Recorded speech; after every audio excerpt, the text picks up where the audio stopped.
Maybe it would look better if it was a lighter color. So I'll make it white. There you go. Maybe that looks a little bit better. It's got white with a black border and orange. So I can see all this and I can say, okay, I want to change the orange. Let's change that to a blue instead. Right. And then anytime that I want, I just hit download. I don't click on ads. And there you go, download. I'm just gonna put this to the downloads, Atlas Academy 3D logo. Save. And I'll just go back over to Canva. Go to uploads, upload, find it. And there you go.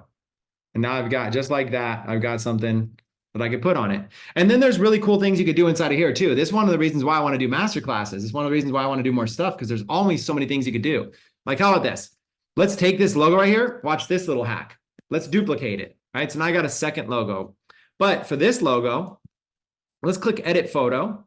Okay. Watch what I'm going to do here. I'm going to go ahead and click this duotone.